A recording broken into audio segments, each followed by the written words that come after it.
What's up, Facebook? This is Devon Carter from CarTek Consulting.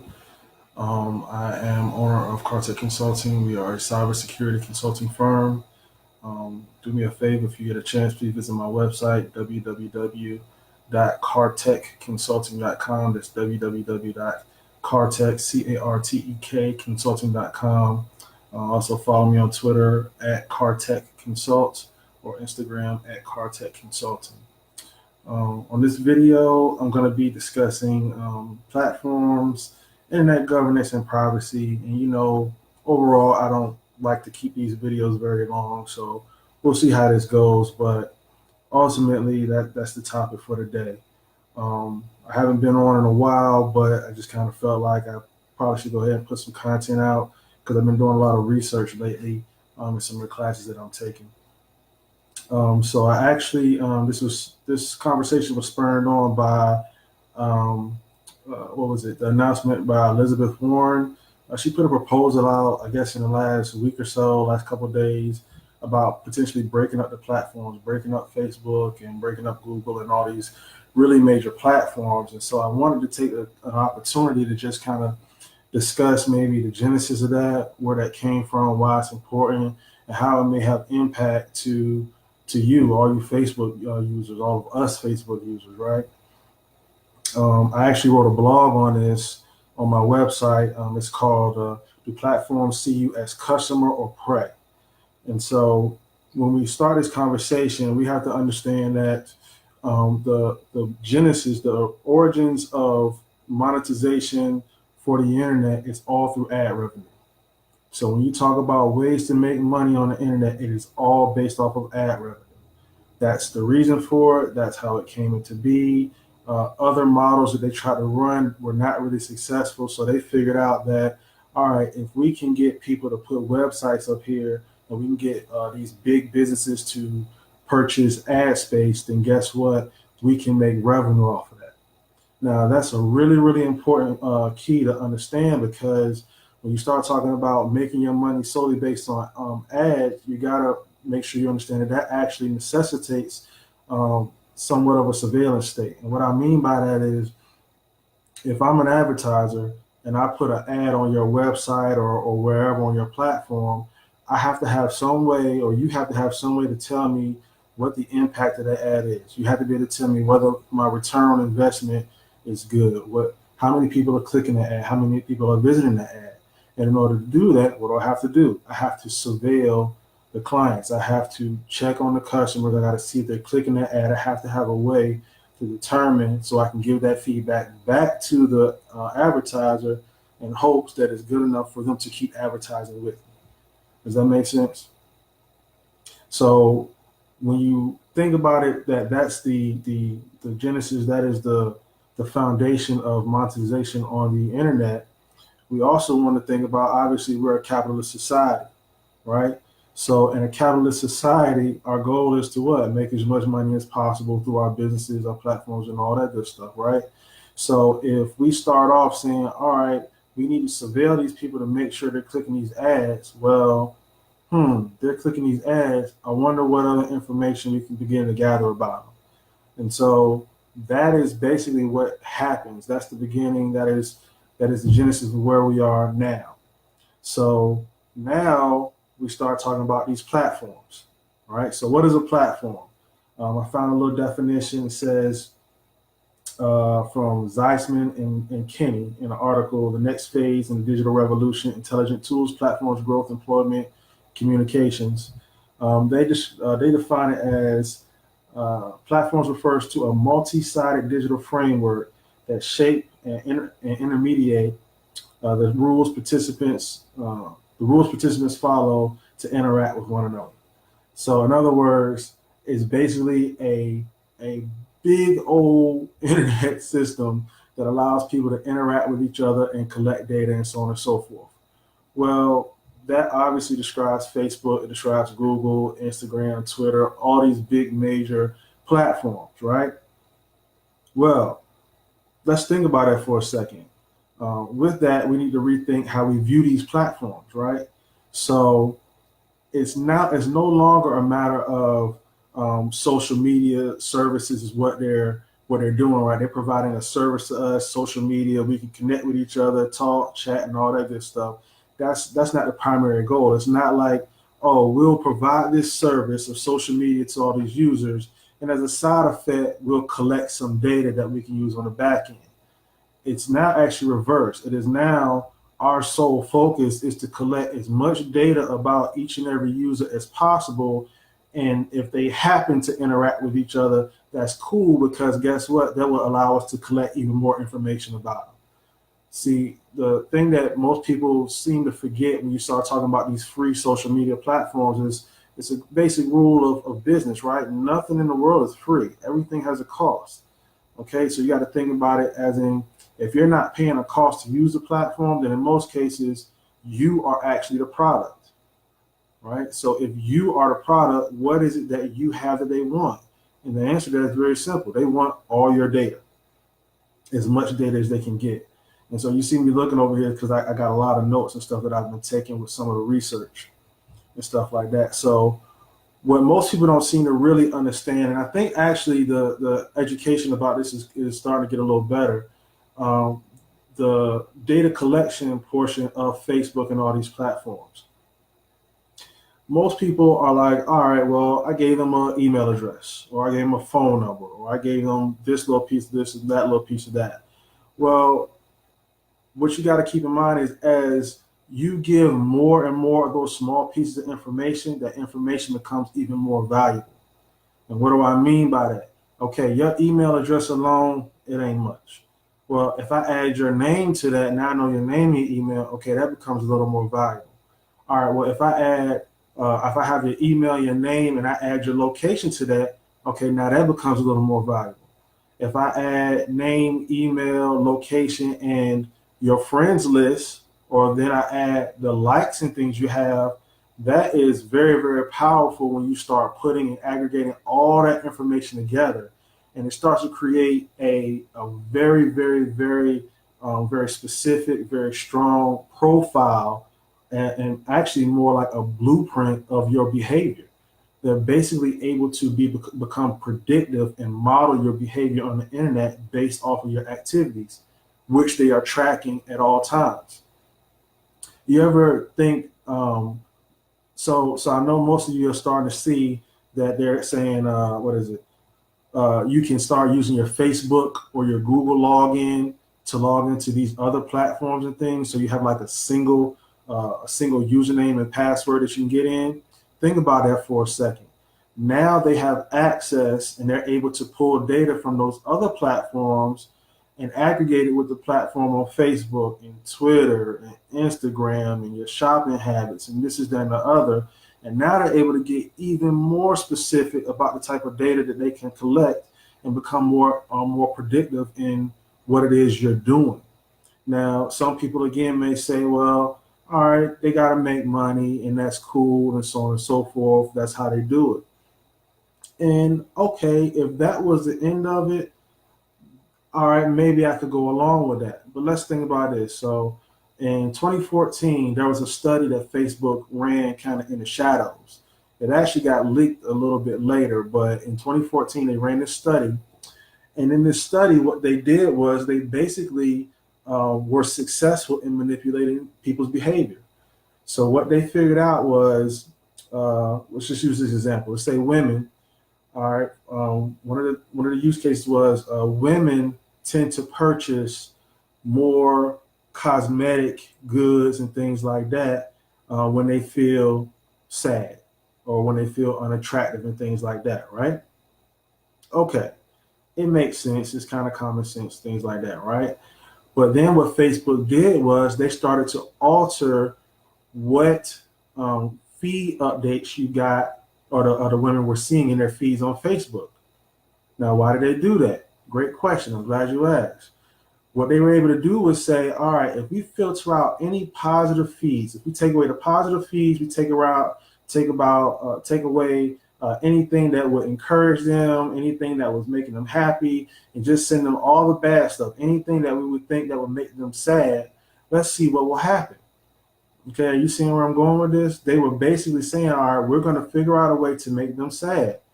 Now, then once they did that, what they were able to do was say, all right, now they're sad. Let's see if we can get them to purchase. So then they bombard you with a bunch of ads for the different cosmetic lines and things like that. And guess what? Lo and behold, oh, magically, they started getting an uptick in purchases with these vendors, with these retailers. So that may seem, it may seem to you like, oh, that's a little thing, but think about what they just did there. They didn't just predict your behavior, okay.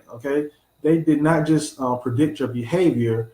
They actually, just basically made you behave in a way that they wanted. Think about that for a second. All right.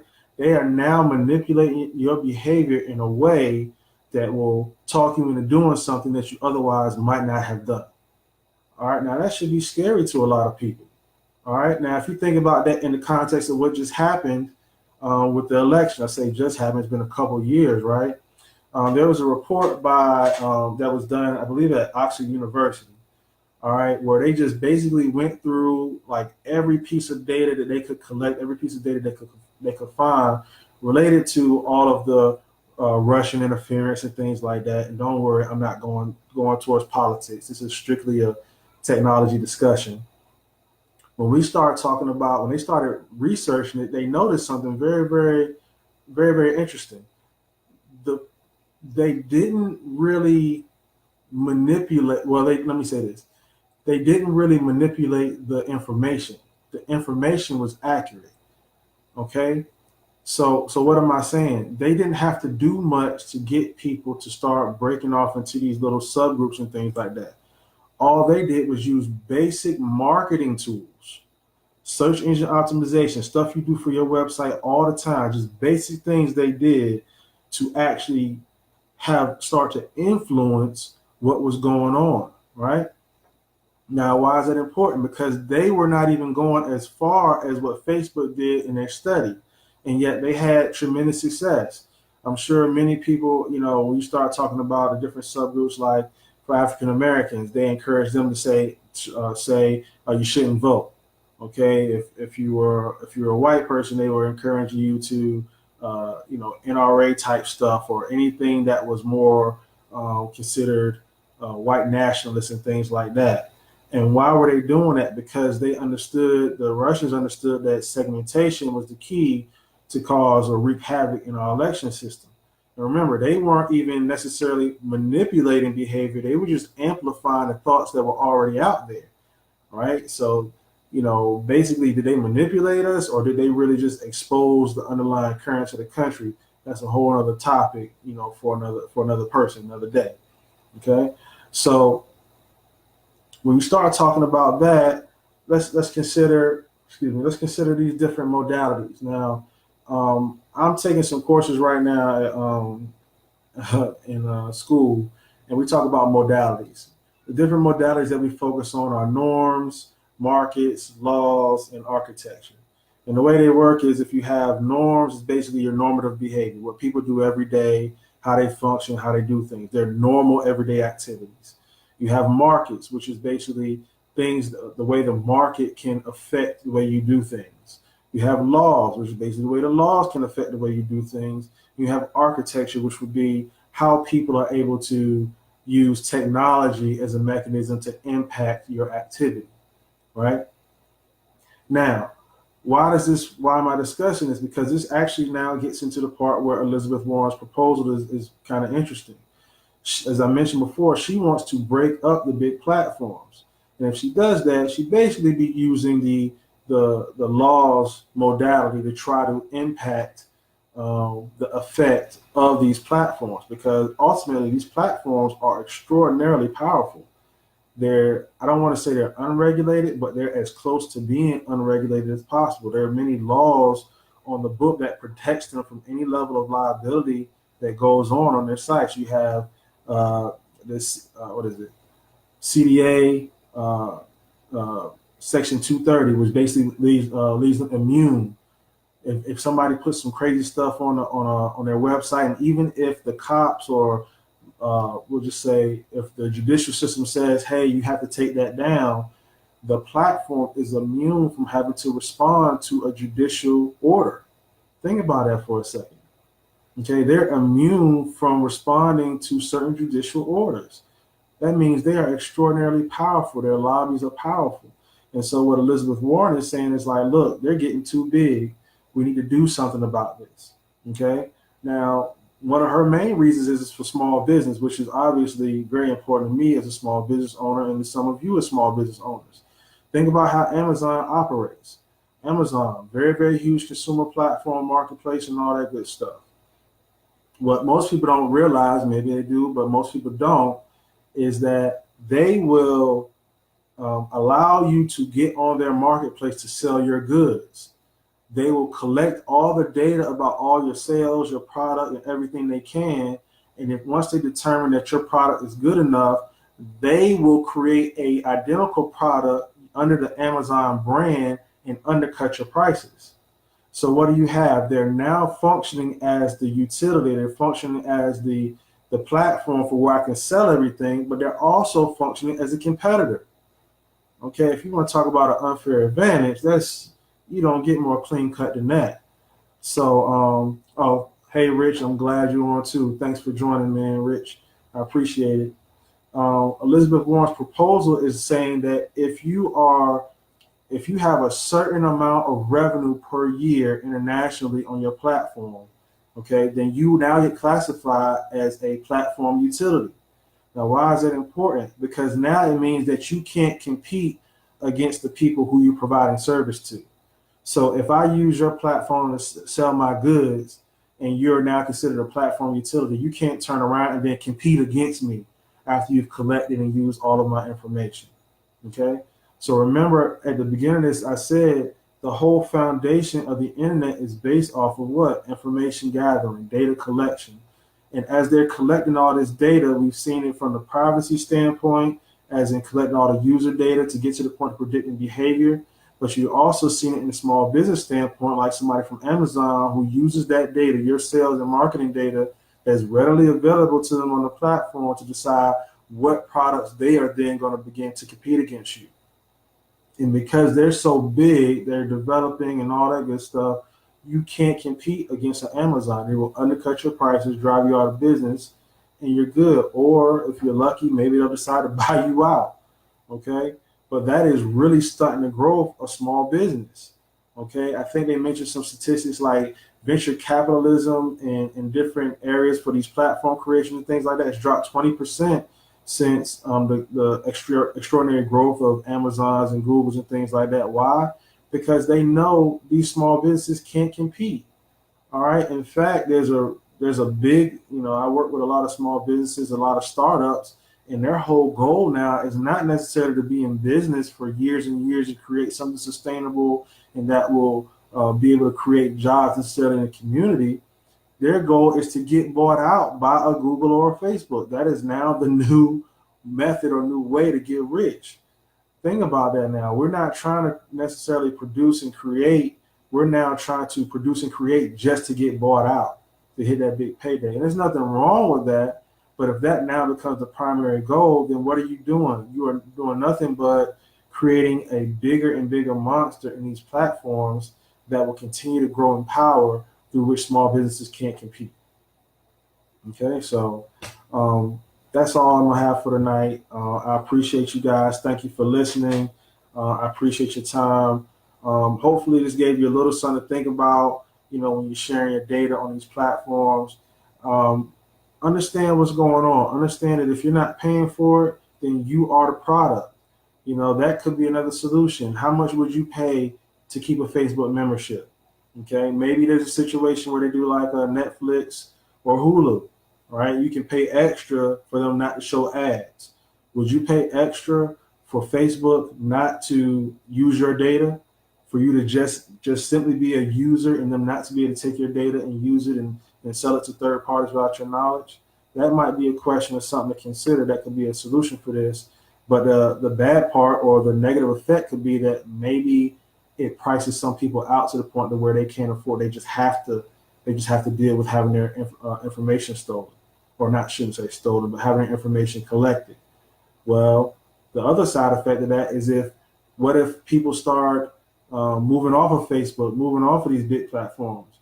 Well, the negative side of that is that it could start to stunt innovation, right? Because the more data these people collect, they're able to use that data to start to innovate and do different things that create new technologies, new ideas, new businesses, and things like that. So because they're so big, they're almost like how the huge banks were too big to fail. These platforms are becoming too big to be without because they are just all encompassing. I think even Mark Zuckerberg said it in a quote, and he said, Facebook is more of a government than a platform. That is a statement from Mark Zuckerberg. So keep that in mind when you're on here. Think about that stuff. Again, my name is Devon Carter. I'm owner of CarTek Consulting. We are a cybersecurity consulting firm. Again, thank you for your time. Visit my website, www.cartekconsulting.com. Please click the like button if you like what you heard. Please share it and post it and all that good stuff. And other than that, y'all go have a wonderful evening and have a great week. Peace.